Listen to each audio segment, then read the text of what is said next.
Doctor Ambedkar की क्रांति और प्रतिक्रांति जारी है। अब तक आपने देखा कि कैसे ब्राह्मणों ने ब्राह्मण शासन और ब्राह्मण प्रभुत्व को स्थापित किया।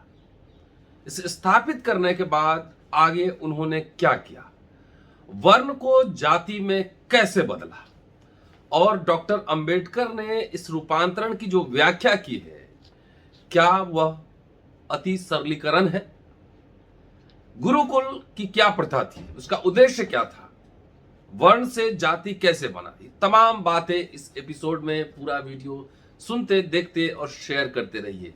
दोस्तों, रतनलाल बोल रहा हूं, काम की बात में आपका स्वागत है और पेश है अंबेडकर नामा। पहले रेफरेंस वॉल्यूम 7 हिंदी का पेज नंबर 156 से लेके 159, 156 टू 159।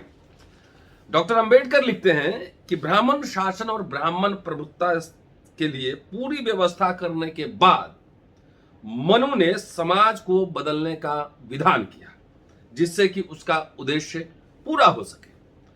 ब्राह्मणवाद अपनी विजय के बाद मुख्य रूप से जिस कार्य में जुट गया वह था वर्ण को जाति में बदलने का कार्य, जो बड़ा विशाल और स्वार्थपूर्ण था। हमारे पास उन उपायों के बारे में कोई स्पष्ट प्रमाण नहीं है जो ब्राह्मणवाद ने इस प्रकार के परिवर्तन को लाने के लिए किए। इसके बजाय वर्ण और जाति के बीच संबंध के बारे में कुछ भ्रांतियां हैं, भ्रांत विचारधाराएं हैं। कुछ लोग सोचते हैं कि वर्ण और जाति एक ही बात है। जो लोग इन्हें अलग अलग समझते हैं, उनका यह विश्वास है कि जब सामाजिक व्यवस्था में अंतर विवाह, इंटरकास्ट मैरिज बंद हो गया, निषिद्ध समझा जाने लगा, तब वर्ण जाति बन गया। वस्तुतः यह सब गलत है, और यहां गलती इस तथ्य में है कि वर्ण को जाति में बदलते समय मनु ने अपने उद्देश्य की कहीं भी व्याख्या नहीं की है और न ही स्पष्ट किया कि उसके साधन उन उद्देश्य को प्राप्त करने के लिए किस प्रकार संबद्ध है। मनु किसी के पकड़ में नहीं आना चाहता था, इसलिए वह अपने लक्ष्यों और साधनों के बारे में मौन है। यह काम वो लोगों के लिए छोड़ देता है कि इसके बारे में अनुमान करें। हिंदुओं के लिए यह विषय अत्यंत महत्वपूर्ण है, इसलिए इसे स्पष्ट करना आवश्यक है, जिससे कि मनु की योजना के बारे में विभिन्न व्यक्तियों के अनुमानों के कारण उत्पन्न भ्रांतियां को दूर किया जा सके और यह स्पष्ट किया जा सके कि ब्राह्मणवाद ने समाज के आधार के रूप में वर्ण की पूरी संकल्पना को किस प्रकार गलत और घातक स्वरूप प्रदान किया। आगे लिखते हैं कि यह बताने से पहले कि यह परिवर्तन किस प्रकार किया गया है, मैं उस भ्रांति को स्पष्ट करना चाहता हूं जो लोगों के दिमाग में वर्ण और जाति को लेकर पैदा हुई। इसे दूर करने का सबसे अच्छा उपाय यह है कि हम इन दोनों के बीच समान तत्वों और विषमताओं पर गौर करें। वर्ण और जाति कानूनी अर्थ में एक दूसरे के पर्यायवाची हैं। दोनों का अभिप्राय पद और व्यवसाय से है। पद और व्यवसाय दो ऐसी अवधारणाएं हैं जो वर्ण और जाति दोनों धारणाओं में सन्निहित है, लेकिन वर्ण और जाति दोनों का एक विशेष महत्व है, जिसके कारण दोनों एक दूसरे से भिन्न हैं। वर्ण तो पद या व्यवसाय किसी भी दृष्टि से वंशानुगत नहीं है, जबकि जाति में ऐसी व्यवस्था है कि जिसमें पद और व्यवसाय दोनों वंशानुगत है और पुत्र इसे पिता से ग्रहण करता है। आगे अब इसकी व्याख्या कंक्लूड करते हैं कि जब मैं यह कहता हूं कि ब्राह्मणवाद ने वर्ण को जाति में बदल दिया, इसका मतलब होता है कि इसने पद और व्यवसाय को वंशानुगत बना दिया। यह परिवर्तन किस प्रकार किया गया है, तो इसकी स्पष्ट व्याख्या नहीं है, जैसे कि पहले वो कह रहे हैं, लेकिन कुछ संकेत हैं जिससे स्पष्ट पता चलता है कि कि यह व्यवस्था किस प्रकार क्रियान्वित की गई। और यहाँ पे वो 3 चरण बताते हैं कि 3 चरण में व्यवस्था हुई। देखिए, यह परिवर्तन विभिन्न चरणों में संपन्न किया गया। जाति के रूप में वर्ण का रूपांतरण 3 चरण में स्पष्ट रूप से हुआ। पहला चरण तो यह था जब व्यक्ति वर्ण अर्थात पद और व्यवसाय केवल निर्धारित अवधि के लिए, एक खास समय के लिए होता था। दूसरा चरण वह था जब पद और व्यवसाय एक व्यक्ति के जीवन के लिए होता था, कि अपने जीवन में। और तीसरा चरण यह है कि जब पद और व्यवसाय वंशानुगत हो गया, कि अगर एक जाति में आप पैदा हुए हैं तो वंशानुगत होगा, बेटा भी वही कास्ट होगा।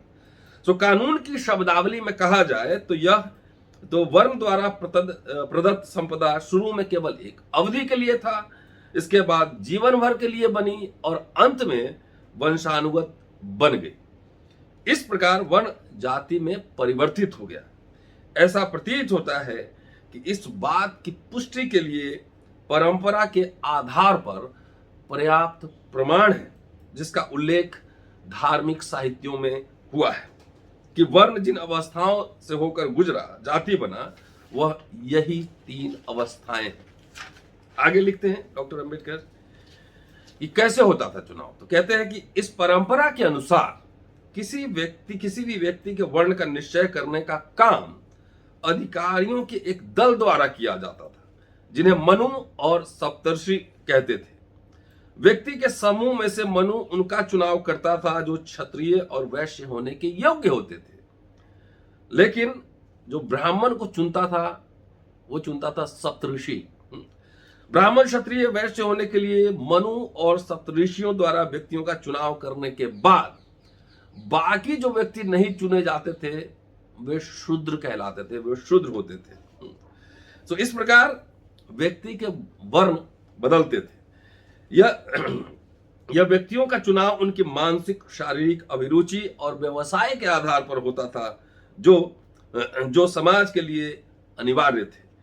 जिस काल में वर्णों की अदला बदली होती थी, कहते थे कि 4 वर्ष के लिए होता था, पहले अवधि थी 4 वर्ष, और उसके बाद हर चौथे वर्ष अधिकारियों का नया दल फिर से वर्ण व्यक्ति का निश्चित करता था। तो कहते हैं कि जिस काल में वर्णों में व्यक्तियों की अदला बदली होती थी उसे मनवंतर कहते थे। 4 वर्ष की अवधि की समाप्ति पर मनवंतर होता था, जिसके द्वारा हर 4 वर्ष बाद सूची में संशोधन किया जाता था।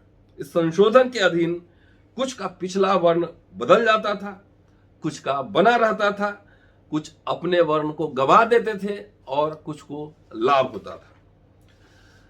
तो इसकी व्याख्या करते हुए लिखते हैं कि ऐसा लगता है कि मूल पद्धति का उद्देश्य प्रौढ़ मतलब मैच्योर वयस्क व्यक्तियों के वर्ण का निर्धारण करना था। मनु और सप्तर्षि एक प्रकार का चयन मंडल था जो साक्षात्कार के आधार पर प्रत्येक व्यक्ति के वर्ण का निर्धारण करता था। वर्ण का निर्धारण अनियमित रीति से होता था। ऐसा लगता है कि यह पद्धति व्यवहार में नहीं रही। इसके स्थान पर एक नई पद्धति शुरू हुई, इसे गुरुकुल पद्धति कहा जाता है। गुरुकुल एक प्रकार का विद्यालय होता था और इसके संचालन का भार एक गुरु पर होता था, जिसे आचार्य कहते थे।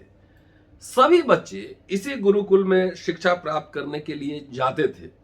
शिक्षा की अवधि 12 वर्ष होती थी और जब तक कोई बालक गुरुकुल में रहता था वह ब्रह्मचारी कहलाता था। जब शिक्षा की अवधि पूरी हो जाती तब उसके बाद अत्यंत महत्वपूर्ण उपनयन समारोह होता था। यही वो समारोह है जिसमें प्रत्येक विद्यार्थी का वर्ण निश्चित किया जाता था और उसे संसार में अपने वर्ण के कर्तव्य को पूरा करने के लिए वापस भेजा जाता था। आचार्य द्वारा उपनयन वर्ण को निश्चित करने का एक तरीका था। कहते हैं डॉक्टर अंबेडकर लिखते हैं कि यह नई प्रणाली पुरानी प्रणाली से बेहतर थी, निसंदेह श्रेष्ठ थी। इसमें पुरानी प्रणाली का वास्तविक तत्व निहित था, अर्थात वर्ण का निर्धारण तटस्थ और स्वतंत्र सत्ता द्वारा किया जाना चाहिए। लेकिन इसमें एक नया तत्व आया, अर्थात वर्ण के निर्धारण के लिए पूर्व प्रशिक्षण आवश्यक हो गया। इसका कारण यह है कि प्रशिक्षण ही व्यक्ति के व्यक्तित्व का निर्माण करता है और किसी भी व्यक्ति के वर्ण का निर्धारण करने का सबसे निरापद उपाय उसके व्यक्तित्व का परिचय प्राप्त करना है। इस नए तत्व के समावेश से निसंदेह सुधार हुआ, लेकिन आचार्य वाली गुरुकुल प्रणाली के शुरू होने से वर्ण की अवधि में परिवर्तन हुआ। पहले 4 वर्ष का था, अब उसमें चेंज आया।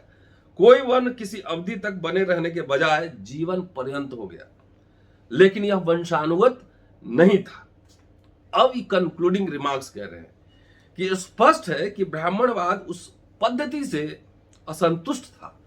इस पद्धति के अधीन इस बात की पूरी संभावना बनी रहती थी कि आचार्य ब्राह्मण के बालक को केवल शूद्र घोषित कर दे, शूद्र बना दे। स्वाभाविक है कि ब्राह्मणवाद इस परिणाम की संभावना को दूर करने के बारे में अधिक चिंतित था। वह वर्ण को वंशानुगत बनाना चाहता था। वह वर्ण को वंशानुगत बनाकर ही ब्राह्मण के बालक को शूद्र किए जाने से बचा सकता था। इस उद्देश्य को पूरा करने के लिए ब्राह्मणवाद ने जितनी ढिठाई के साथ कोशिश की, उसकी कल्पना शायद असंभव है। इस एपिसोड में इतना ही। वीडियो देखते रहिए, शेयर करते रहिए, सब्सक्राइब करते रहिए। अगले एपिसोड में कुछ नए तत्व लेकर आ रहा हूं। क्रांति और प्रतिक्रांति जारी है। शुक्रिया। जय हिंद।